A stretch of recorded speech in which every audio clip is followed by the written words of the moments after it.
Assalamualaikum warahmatullahi wabarakatuh. Alhamdulillah, bismillah, alhamdulillah, alhamdulillahilladzi wahdah, sadaqa wa'adah, wa nasara abdah, wa azza jundahu wa hazamal ahzaba wahdah. Wassalatu wassalamu ala sayyidina wa syafiina wa maulana Muhammad sallallahu alaihi wasallam, sayyidil ummah wa ala alihi wa ashabihi ala man tabi'ahu bil yaumil qiyamah wa ba'du. Para kiai, para alim, para ulama, para habaib, khususnya Sivitas Akademika Universitas Islam Negeri Profesor Dr. Kiai Saifuddin Juri, khusus jajaran pimpinan mulai Al-Mukarram, Pak Rektor, pembantu rektor, juga Bapak Ibu Dekan, dan Bapak Ketua Prodi, Profesor Dr. Kiai Haji Sunhaji, dan Bapak Ibu dosen, khususnya Bapak dosen pengampu mata kuliah yang sedang kami tempuh, yaitu pendidikan multikultural. Dalam hal ini diampu oleh Al-Mukarram Bapak Dr. Kiai Haji Walid Mawardi, yang kami muliakan dan kami ikuti bimbingan-bimbingannya.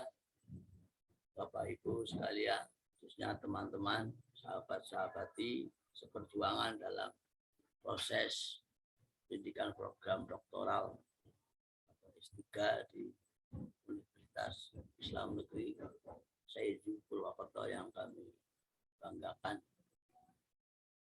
Alhamdulillahirabbil alamin, albil marad. Kita masih dan mudah-mudahan selalu diberi berbagai kenikmatan oleh Allah Subhanahu wa taala. Dari nikmat yang kecil, yang sedang sampai nikmat yang besar. Mudah-mudahan selalu diberikan, digelontorkan kepada kita dan keluarga kita, lingkungan kita, bahkan negara kita, sehingga kita semuanya bisa belajar untuk selalu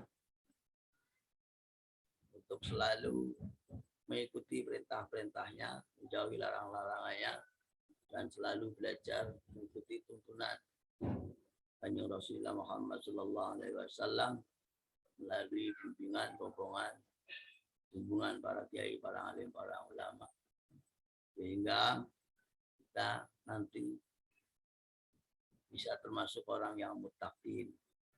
Apalagi proses yang kita jalani ini dalam rangka mengemban kita sebagai makhluk yang paling sempurna, sehingga kesempurnaan kita ini mengandung konsekuensi legis.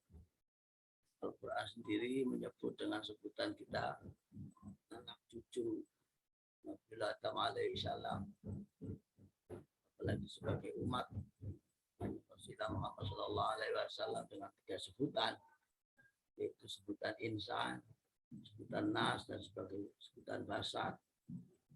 Satu jenis makhluk tapi dengan sebutan banyak, berbeda dengan makhluk yang lain. Makhluk yang lain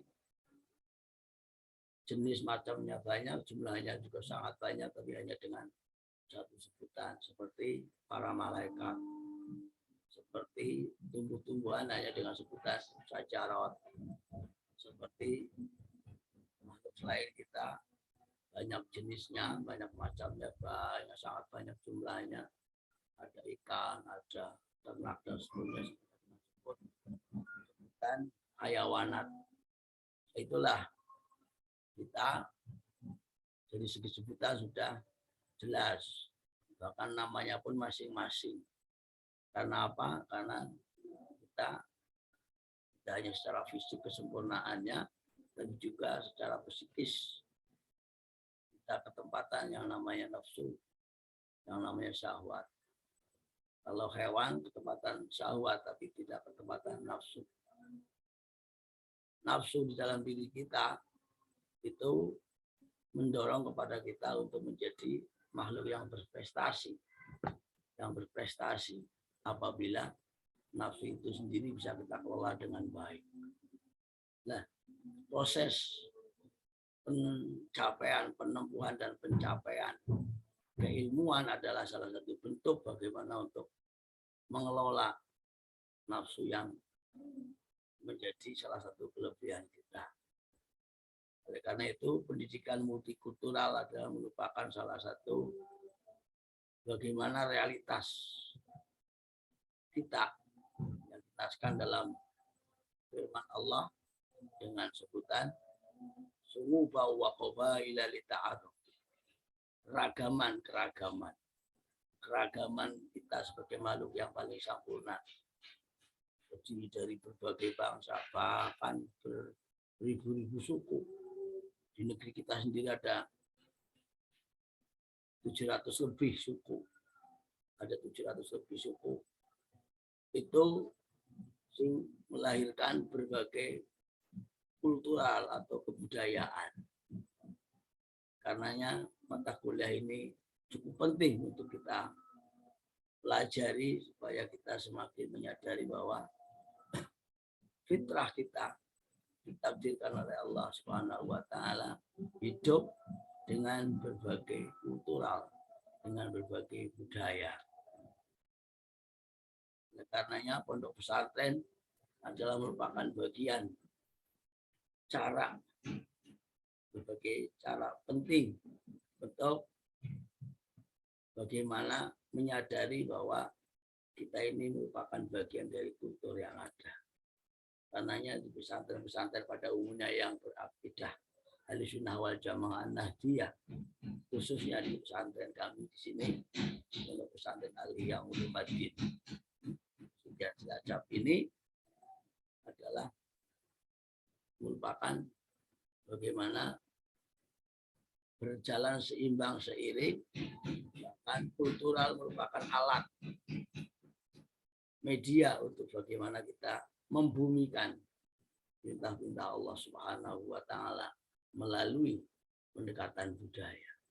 Jadi bukan pengesahan budaya, bukan pelegitimasi budaya, tapi budaya digunakan untuk bagaimana memasyarakatkan, membumikan dawuh-dawuh Allah Subhanahu wa taala, tuntunan kanjeng Rasulullah Muhammad sallallahu alaihi wasallam, sehingga akan lebih mudah diterima oleh masyarakat atau kaum atau orang-orang yang kita ajak tersebut. Pendidikan multikultural dalam tarekat pesantren Aliyah Ulumuddin ini, setelah kami teliti secara kualitatif menggunakan metode deskriptif dan fenomenologis, itu melahirkan beberapa nilai yang melahirkan menjadikan pengertian bahwa nilai-nilai yang kami terapkan dalam arti kami doktrinkan, kami arahkan kepada para peserta didik, itu santri-santriat, khususnya di Pondok Pesantren Aliyah Ulumuddin Kesugihan ini, bahkan juga di Pondok Pesantren Dr. Darsi Tangkolo Banjar, itu penekanan nilai-nilai antara lain nilai kejujuran.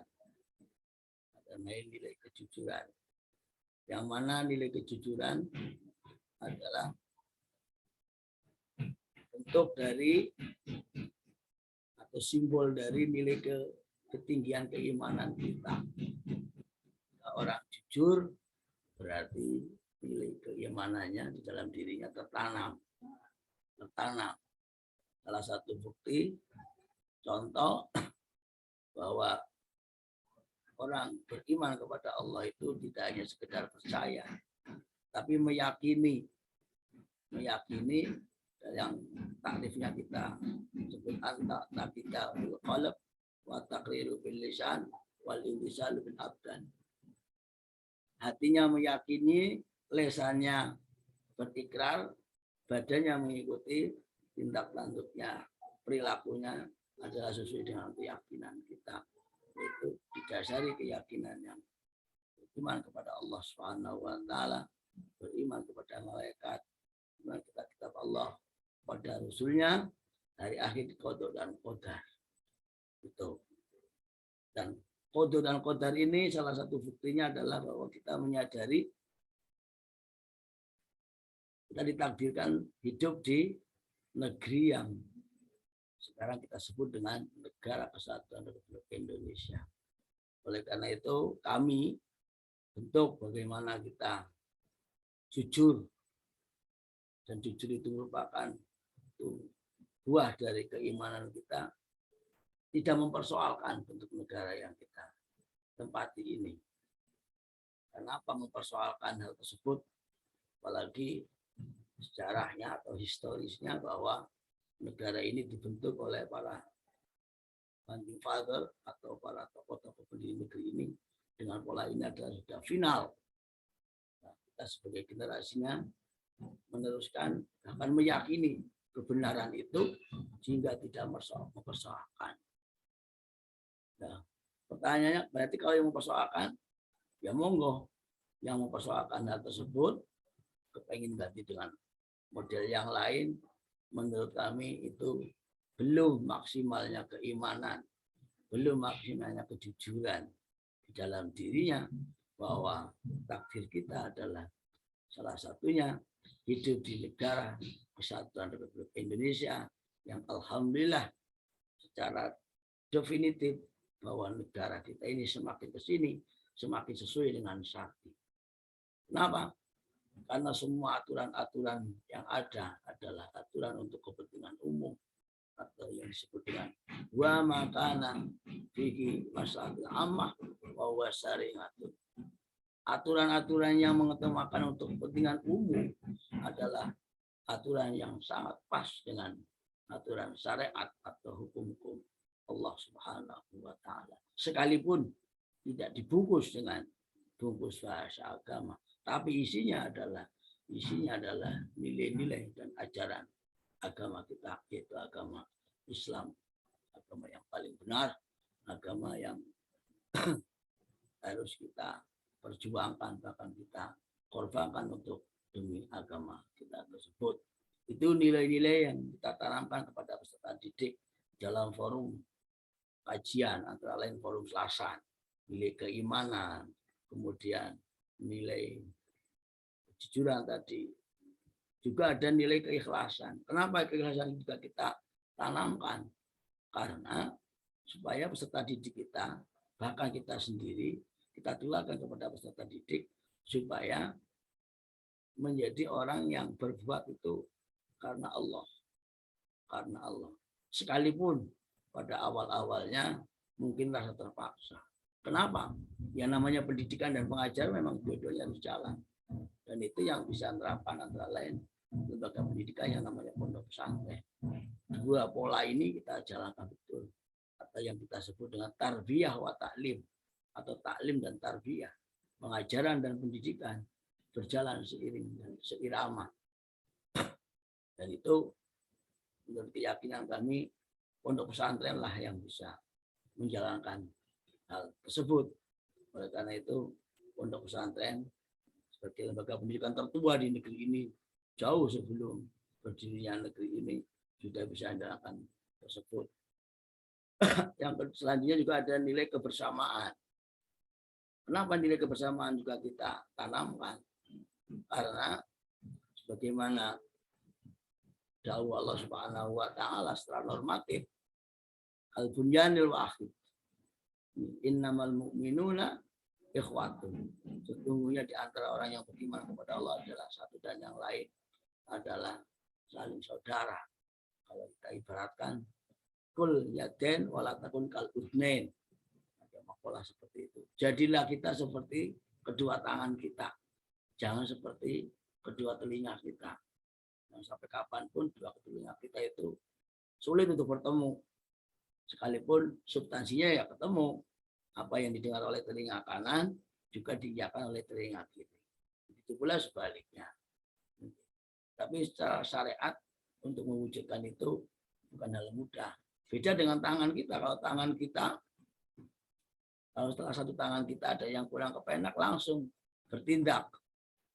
Pokoknya salah satu tangan kita gatal, langsung pukul-pukul.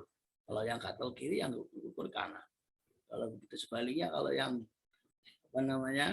yang gatal kanan, yang pukul kiri. Maka pas sekali doktrin kul yaden wala takun kal udnain. Karena kebersamaan adalah bentuk yang sangat penting untuk kehidupan kita. Juga ada nilai kesederhanaan.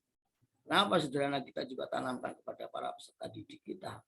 Karena dengan sederhana kita akan menjadi orang yang tidak terlalu memanjakan hawa nafsu kita. Dan dalam secara normatif, yang sedengan, sederhana itu kan bisa diartikan yang sedengan. Mentereng banget ya orang, gledeh banget ya buatan. Maka yang sederhana, yang sedengan, khairul umur awsatuha juga kita tanamkan. Juga ada nilai kasih sayang. Tentu nilai kasih sayang perlu kita tanamkan. Karena apa? Dengan nilai kasih sayang akan menjadikan kita untuk tidak terlalu mengedepankan egois kita dan seterusnya. Juga ada nilai kekeluargaan. Yang dalam hal lain disebut dengan kebersamaan, kekeluargaan. Juga kita tanamkan. Bahkan di pondok pesantren pada umumnya yang ahli sunnah wal jamaah An-Nahdiyah, khususnya pesantren yang kami dampingi ini, pondok pesantren Ahliya Ulumuddin Kesukaan Cilacap dan pondok pesantren Saudara Citangkulo Kota Banjar dan beberapa pondok pesantren itu selalu kita tanamkan kekeluargaan. Karena apa? Karena maka di sini ada istilah sergap jamaah mujahadah, seragam majilan sekolah, seragam tersekolah mutolama. Itu di pilar santri tersebut yang kita sebut dengan pilar santri tersebut adalah kebersamaan antara berjalannya taklim dan tarbiyah, pendidikan dan pengajaran. Pendidikan dan pengajaran. Kalau di dalam diri kita masing-masing, khususnya umumnya manusia semuanya adalah ada dua sisi yang perlu kita sentuh secara bersama-sama, yaitu jasmani dan rohani, bahkan nafsani kita. Dengan pola kekeluargaan, dengan model keseimbangan. Keseimbangan di sini sebagaimana yang sering kita sebut adalah tawazu. Ada 4 T dasar-dasar interaksi kita. Ini tawazun, ta'adul, tasamud, tawasud, bukan tasamud, tawasud dan ta'adul, tawazun, tawasud dan tasamuh. Kita tetap berinteraksi dengan bersama-sama dan seterusnya, tapi secara seimbang. Adapun yang terakhir, kita juga empati juga menjadi orang yang tidak terlalu mengedepankan saksiah kita, karena secara sosiologis kita sebagai makhluk yang makhluk sosial. Disambung sebagai makhluk individu juga sebagai makhluk sosial, sebagai makhluk saksiah juga istimangiyah. Maka dengan empati itulah kepedulian, ya, apalagi diperkuat dengan normatif kita, orang yang tidak peduli terhadap persoalan keluarga, lingkungan, apalagi persoalan keluarga, itu tidak termasuk umat Kanjeng Rasulullah Muhammad SAW. Maka empati juga suatu nilai yang kita tanamkan. Itu semua bisa berjalan, akan muncul nilai cinta tanah air. Cinta tanah air. Sebagaimana di depan tadi kami sampaikan, perlu kita tanamkan, bahkan suatu keharusan kita tanamkan pada peserta didik kita, cinta tanah air. Kenapa? Ya alhamdulillah kita ditakdirkan oleh Allah hidup di tanah air yang sangat agamis ini. Walaupun sebagian dari saudara-saudara kita masih merasakan katanya masih belum Islami. Tapi kalau kita sudah final negeri kita ini adalah negeri yang sangat agamis. Jadi dicontohkan oleh Kanjeng Rasulullah Muhammad SAW selama 9 tahun. Pola ini Kanjeng Rasul menerapkan di Madinah 9 tahun. Diteruskan oleh Khulafaur Rasyidin dengan pola itu. Itu semua bahkan diteruskan oleh khalifah-khalifah selanjutnya.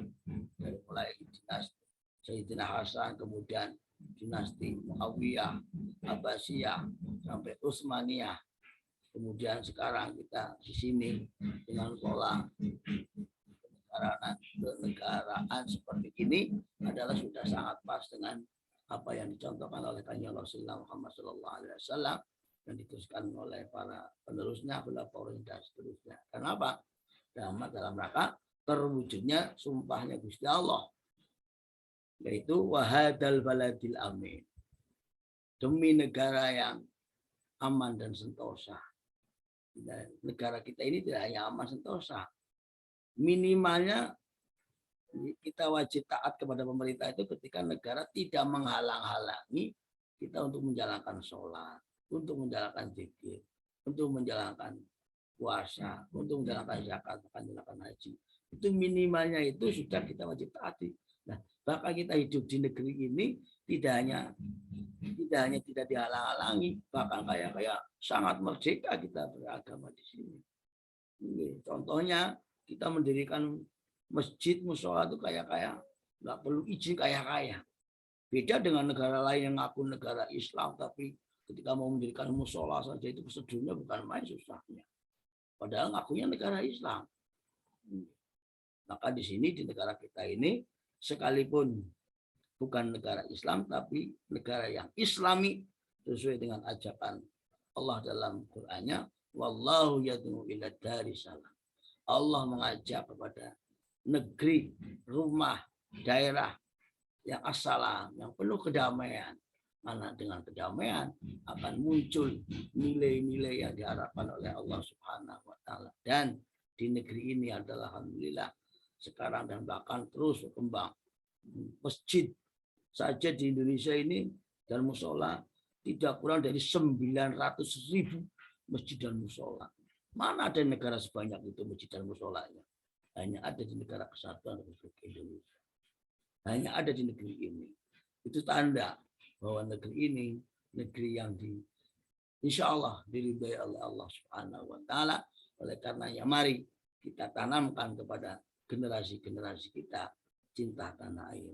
Dan itu semua di pondok-pondok pesantren yang berakidah sunnah wal jamaah telah diterapkan itu semua, khususnya di pondok pesantren Aliyah Ulum Hadis Sufian Cilacap, juga di pondok pesantren Miftahul Dalail dan Citangkolo Kota Banjar. Sekalipun di sini judulnya hanya tapi penerapannya di beberapa pondok pesantren yang kami dampingi atau kami jalan. Itu sedikit tentang pendidikan multikultural dalam tarekat pondok pesantren yang kami selenggarakan. Mudah-mudahan ada manfaatnya, apalagi nanti akan lebih sempurna ketika Bapak yang terhormat Bapak Dr. Khalid Mawati sebagai dosen kami untuk bisa menyempurnakan tulisan ini yang kami aturkan atas izin dari Rektor khususnya Al-Mukarram Dr.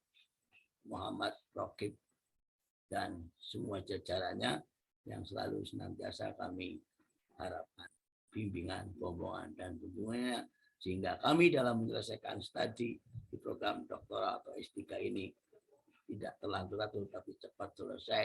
Langkahnya apa? Untuk bagaimana ikut bantu perkembangan agama Islam di tempat kami khususnya di negeri ini pada umumnya. Mohon maaf dan terima kasih atas segalanya. Kurang lebihnya mohon maaf, kami akhiri. Wallahul muwaffiq ila aqwamit thoriq. Assalamualaikum warahmatullahi wabarakatuh.